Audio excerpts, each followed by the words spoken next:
Hello, everyone. I'm Sarah Moore, and I am so glad to be with you today. I'm going to speak about the biology of burnout and why performers can't switch off. I spent 21 years in military aviation. I flew air assault missions. I survived combat zones. I survived an abusive marriage. But the moment that broke me happened in a swimming pool during a routine training event that every military pilot knows and dreads called Dunker. The world turns upside down in an instant. You're strapped into a cockpit. The metal is cold against your wet flight suit.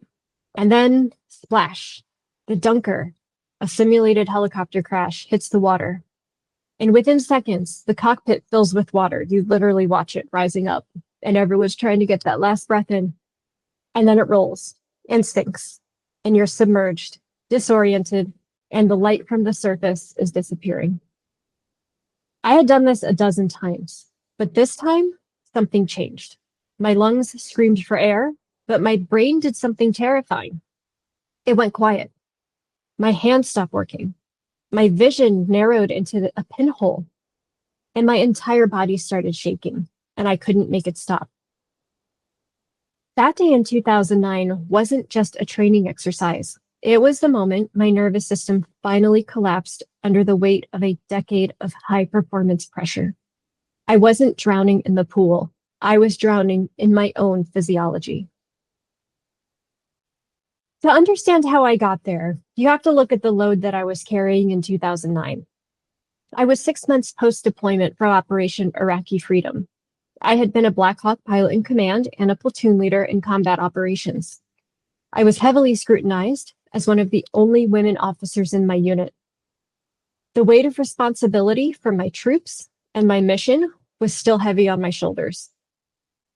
I was ignoring severe back pain and spasms that had started during deployment. I had numbness in my left arm and a medical cocktail of pills that threatened my flying career and my sobriety.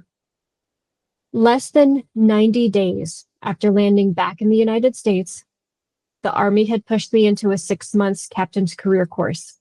I had no permanent home, and I had zero time to decompress from the war. Unfortunately, this wasn't uncommon for these types of classes for the Army to send us to these schools as downtime before we were being sent back on deployment. Behind closed doors, I was fighting a war in private.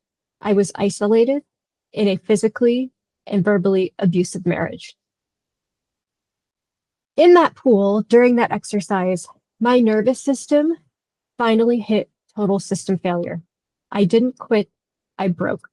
My body simply had no choice but to force me to address the overload. My 2009 was essentially the world's 2020, a perfect storm of isolation, physical pain, and relentless stress. At that time, I didn't understand the mechanics of it. I just thought this was my new broken reality. But as we'll see today, there's a reason the system breaks, and more importantly, a way to rebuild it. We call it burnout, and we treat it like a calendar problem. If only I had more hours in the day, or more vacation days, or a better meditation app, I'd be fine. But for the high achiever, the veteran, the CEO, the parent, burnout isn't a lack of willpower, it's a biological lockout. When you live in a state of high stakes for too long, your brain decides that peace is no longer a luxury that you can afford. You feel wired but tired. You're exhausted, yet you can't sleep. You feel like you're broken, but I am here to tell you, you are not broken. You are stuck. Your nervous system has forgotten how to come home. To understand why you can't just relax, we have to look at your autonomic nervous system. Think of this as your body's internal driver. You have the sympathetic nervous system, which is your body's gas pedal. And then you have the parasympathetic nervous system, which is the brake. And we've all heard of fight, flight, and freeze. And that's the part of your sympathetic nervous system. When the stress is skyrocketing, the sympathetic nervous system is on high, and it's slamming the gas pedal. When the stress is too much, your body freezes trying to protect you. In an ideal world, the stress activation cycle looks like a wave.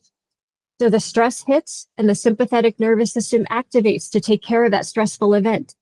And then the parasympathetic nervous system comes online to slow your nervous system back down. That's your brake pedal.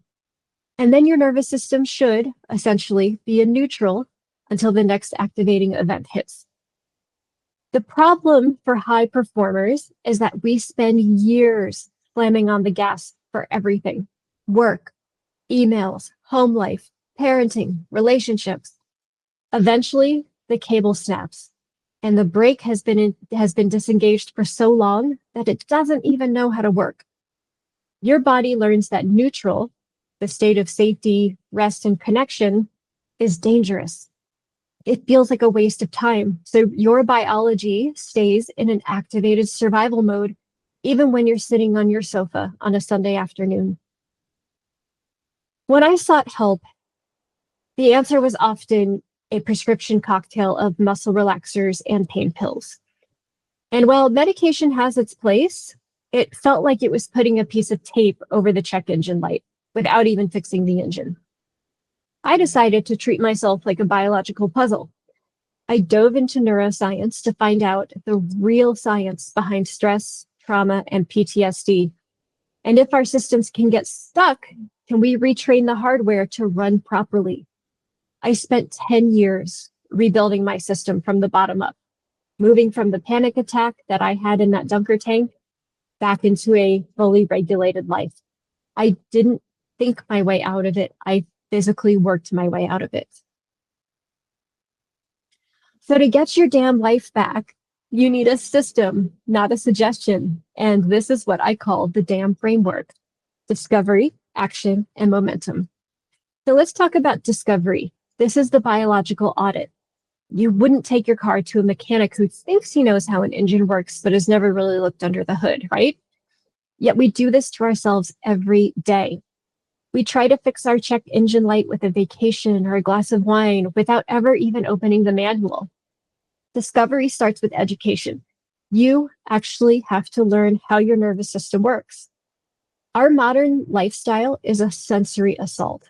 Blue light at midnight, 24-hour news cycles, and the expectation of instant responses. Your biology doesn't know the difference between a predator in the woods and a passive-aggressive email from your boss. To your nervous system, it is all the same threat. I want you to look at your last 24 hours and ask yourself some questions. Let's look at the morning spike. Did you wake up and immediately hand your nervous system over to the world by checking your email, social media, or the news before your feet even hit the floor? Caffeine. Are you drinking that third cup of coffee, not for the taste, but because you're terrified of what happens if you actually feel how tired you are in the afternoon? And the doom scroll delusion, we're all guilty of this, right? When you finally sit on the couch at night, you relax by staring at a screen that is literally feeding your brain 50 mini crises per minute. I know. These are the audits we need to take. And they're not just bad habits. These are biological signals. Every time you override your exhaustion with a stimulant or drown your anxiety with a distraction, you are telling your nervous system that we are still in the water. We are still drowning. Don't you dare switch off. Burnout isn't the problem. Burnout is the solution your body chose because you wouldn't listen to the warnings. You've been running a high-performance engine on emergency backup power for years. To fix it, you don't need a vacation. You need a biological renegotiation. You need to stop being a passenger in your own body and start being the mechanic who actually understands the machine. Action.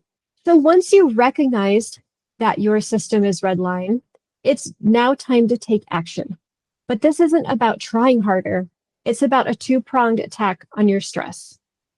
So part one is the external decoupling.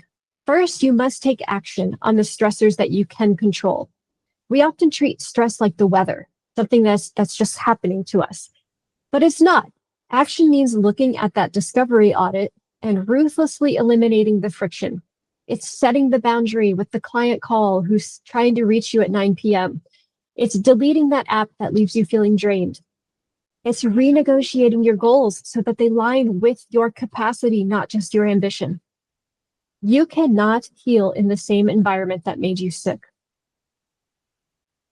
Taking action means physically changing the landscape of your life to eliminate unnecessary threats. Remember, you have the power to change your life, not just breathe through the pain. So let's look at the second side of this, the internal override. So even after you fix your environment, your body will still think that it's at war. And most people try to calm down by thinking. But you can't talk a fire alarm into turning off. You have to cut the power or fight the fire. For us to do this, we use bottom-up interventions. These are scientifically proven methods like breath work, somatic movement, and yoga to send a physical signal to the brain that says, the war is over. We are safe. Taking action is how you do this. So let's do this right now. This is called the physiological sigh, and this is the fastest biological hack to offload carbon dioxide and signal to the brain to relax. So everyone, take a deep breath through your nose. And at the very top, take one more tiny, sharp inhale. Now exhale long and slow through your mouth, like you're blowing through a straw. Yes, you just sent a signal directly to your vagus nerve that the threat has passed. Now let's talk about momentum. Exercises like what we just did are really an emergency brake, and you shouldn't have to pull the emergency brake every 5 miles. Momentum is how we recalibrate the gas pedal so that the car stops going into overdrive in the first place. Momentum is how we build the life that we want and deserve. Momentum is the alignment that keeps the car on the road. But here's the danger. High performers are great at sprinting through the recovery phase, only to slide right back into the red line lifestyle once they feel 10% better. Ask me how I know. Momentum is about biological integrity. It's the awareness that you are building a new baseline and you refuse to settle for just not drowning. Momentum means maintaining high-level awareness of your old ways. It's recognizing that first sign of a tight jaw or a short temper, not as a mood, but as an alarm, as a system failure. You don't wait for the dunker to roll over. You adjust the flight path the moment the wind shifts. So by practicing when things are calm, you build what we call a safety reservoir. You are teaching your body that neutral is a safe place to be. You aren't just doing the breath work, you are becoming a person who is fundamentally regulated. And this is how you ensure you don't backslide. You are not trying to get back to where you were before the burnout. You're building a new version of yourself that is resilient, someone who can handle the stress of life without sacrificing their soul to the survival response. But this isn't about my story or your schedule. This is a global crisis of biology. We are living in a world where the people we rely on most, our leaders, doctors, surgeons, teachers, first responders, and our parents, are operating from a state of chronic nervous system dysregulation. We are stuck on high, and that makes us fragile. When we operate in survival mode, we lose our empathy, we lose our creativity, we lose our very ability to solve the problems that are stressing us out in the first place. Imagine a world where leaders aren't reacting from a place of perceived threat, but responding from a place of regulation. If you take one thing away from this briefing today, let it be this: you are not broken. That moment in the dunker tank when the world went dark and my body gave up, that wasn't a failure of my character. It was the brilliance of my body trying to save my life. Your burnout is not a sign that you are weak. It's a sign that you are a high-performance machine in need of a master mechanic.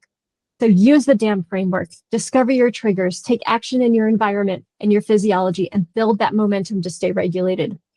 You have access to the manual now. You just need to learn how the system works. Your nervous system learned how to survive, and now it's time to teach it how to live. Thank you.